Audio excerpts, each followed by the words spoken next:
Hi guys, and thank you so much for joining me. So this is a very unexpected video, but I just wanted to give you the latest updates in Orrin and Orson West investigation. But before we get started, hi, I'm Kat and I like to talk about true crime, conspiracies and all sorts of related things. And with that being said, let's get on with today's video. A major development happened in the Orrin and Orson West case, and I know that there have been some updates, throughout all this time since the boys went first missing, but honestly I didn't find them substantial enough to actually make a video. And I'm sure that by now you probably have heard from other YouTubers and on social media in general about the latest developments in the case. However, I really didn't want to jump straight into it until I was able to confirm the news and, get some more information. If you've followed me for some time, then you already know that I have covered a lot of aspects of this case.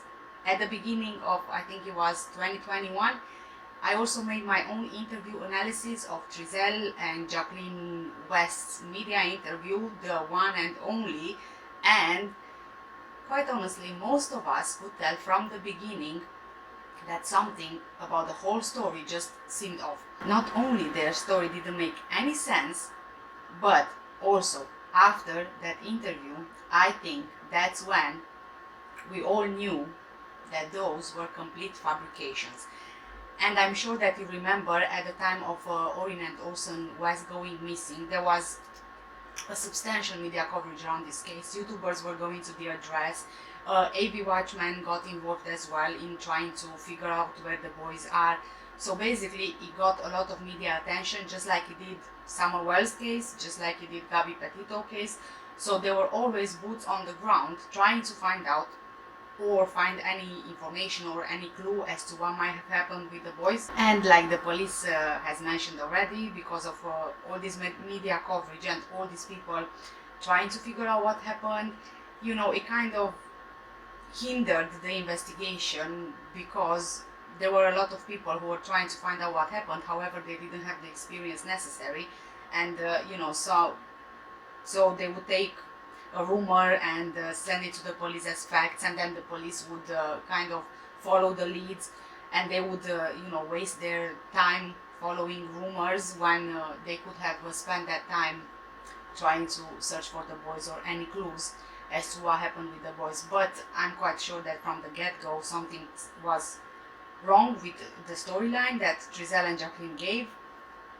And so we are where we are at today. Anyway, if you want to know all of the details in the case, I actually have a playlist available for you. You can go and watch it. I will leave the link for the playlist in the description down below. I think there are around 7 videos where I went kind of in detail around the investigation, around what happened with the boys, the timeline, the police's position at the time, and all developments over time. And if you are not familiar with the case, I just want to give you a very, very quick brief overview into the case before we get into the breaking news of this case. 3-year-old Orson West and 4-year-old Orrin West are brothers who live in Cal City, and they were reported missing on Monday, 21st of December 2020 by their adoptive parents, Cincere West and Jacqueline West. A search for the missing boys quickly began, but without any results.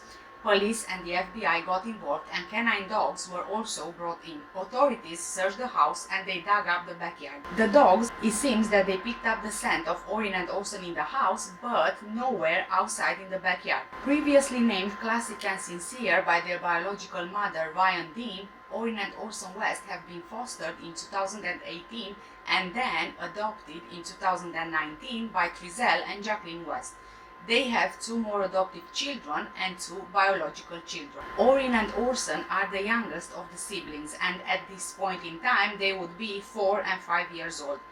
Before moving to Cal City, the family lived in Bakersfield in an apartment. Bakersfield is actually 68 miles or 1 hour and 30 minutes away from Cal City.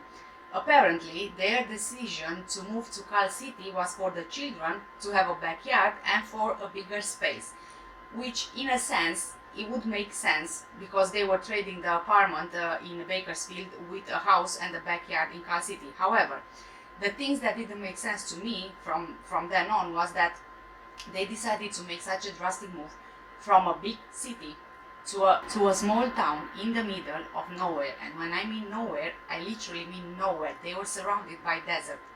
So they were surrounded by desert.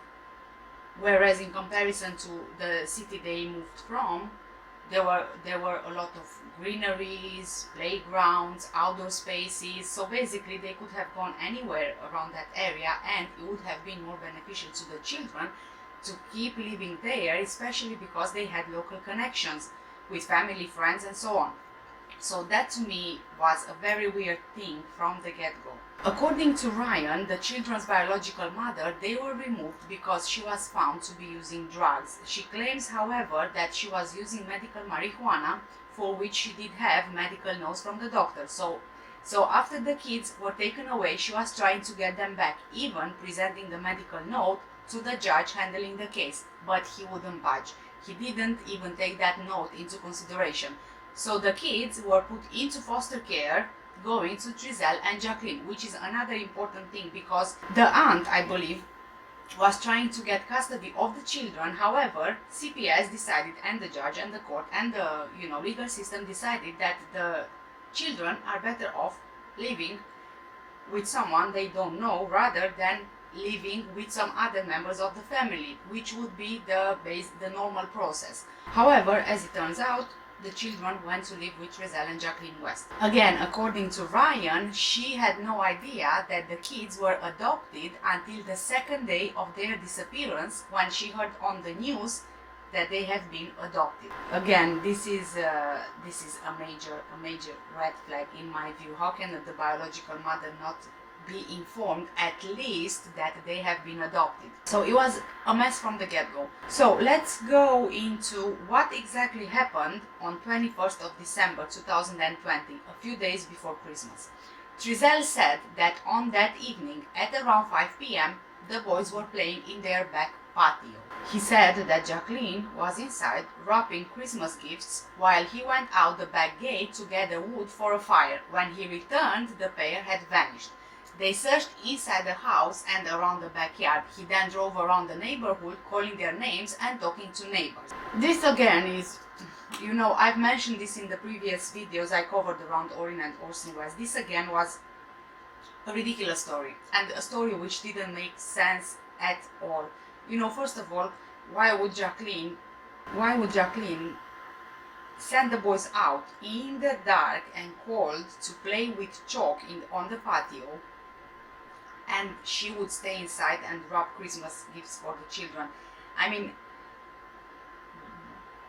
do these children really need to stay outside in the cold for her to wrap Christmas gifts? I covered this before, but being a mom myself, whenever I wrap Christmas gifts, I'm not gonna send my kids outside in the cold to wrap them. I would rather just wait for them to go to bed, and then I can do it myself without them seeing anything. So that didn't make sense.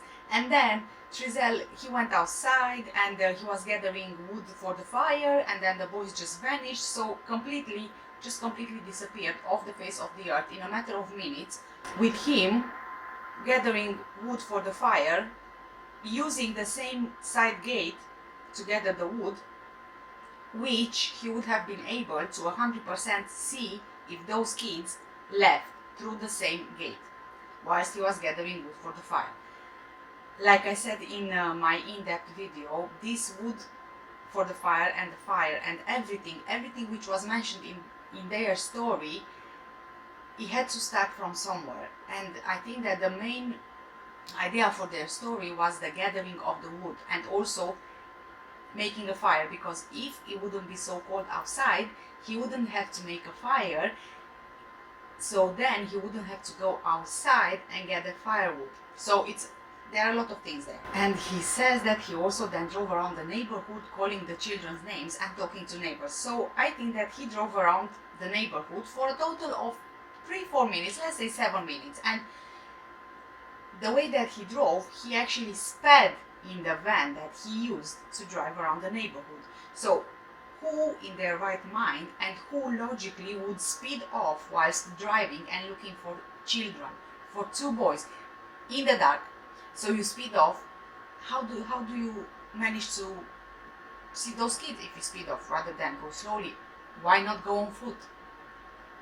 Because in a matter of a few minutes, an hour, those boys, they couldn't have gone so far away that you wouldn't be able to see them or spot them somewhere around that area, especially considering that there was absolutely nothing there apart from some houses. And talking to the neighbors, I don't think that he even talked to any neighbors. I mean, there was just a very short period of time for him to actually physically go searching for the boys.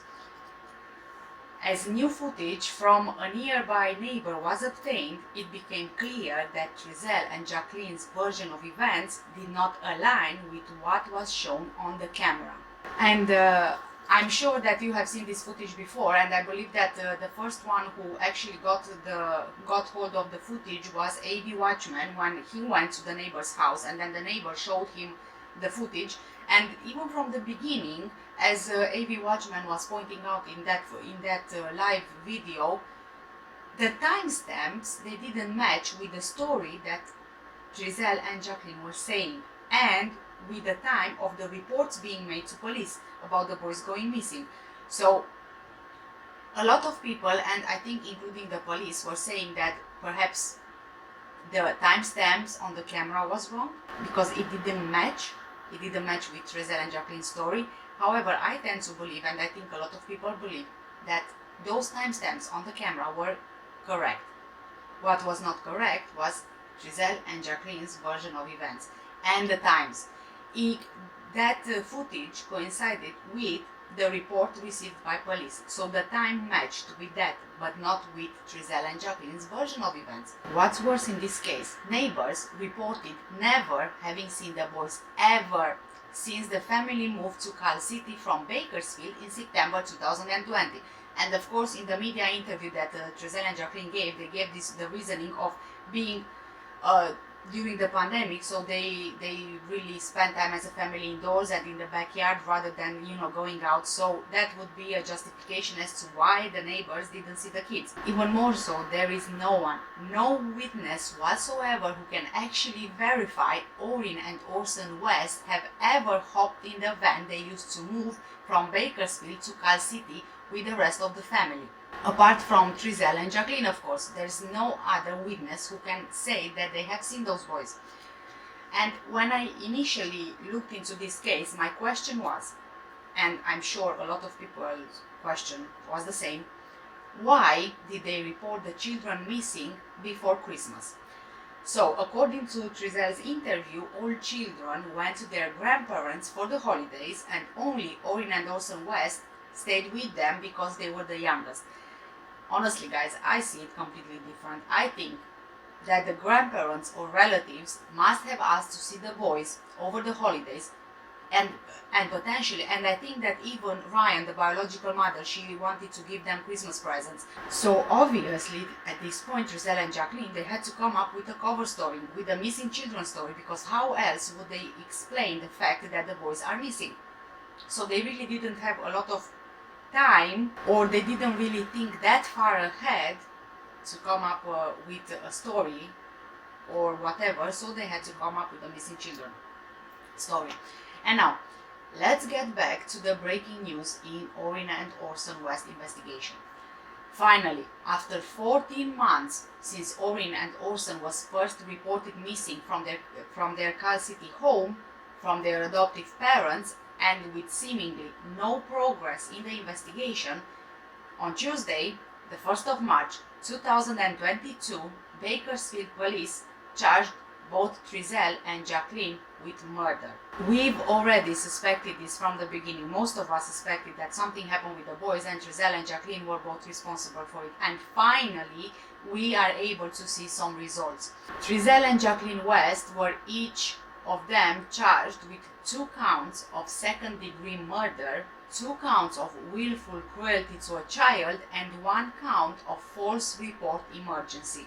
35-year-old Cincere and 32-year-old Jacqueline were each booked into the Kern County Jail Tuesday after 8 p.m. And according to authorities, Cincere and Jacqueline are being held at the Central Receiving Facility on Truxton Avenue in Bakersfield, and they are held without bail. The court hearing is booked for 3rd of March at 8 a.m. for both, so that would be tomorrow morning, and I will be following this closely and I will keep you updated. Now, the biological father of Orrin and Orson West, Charles Peters, filed a lawsuit against Kern County and the state of California. The suit alleges CPS negligently and wrongfully placed Orrin and Orson with people outside of friends and family, which ended up being Cincere and Jacqueline West. And we were very surprised ourselves from the beginning. How come CPS decided that no friends or family members are suitable to get the children, but rather go with strangers? Yeah. A post circulating on social media, which I'm sure you've already seen by now, showed a picture of a motorhome that the suspects were allegedly using. It is not confirmed if the West parents were in that motorhome or that they were taken into custody from that motorhome, but the RV was at Highway 43 and Highway 58. There is speculation that the police stopped the RV and that's how Cincere and Jacqueline were arrested. However, this has not been confirmed. The RV had the same license plate number as the motorhome in the original post on social media. AV Watchman, who has been following this case very closely since the beginning, and he provided tons of useful insight, was on the scene when the motorhome was tow truck. The motorhome was spotted to have a CCTV camera mounted, presumably by Cincere. And you can watch AV Watchman's video here. It's over 1 hour and 40 minutes long. However, it will prove quite insightful if you really want to watch the video. Anyway, I'll leave the link for the video in the description down below.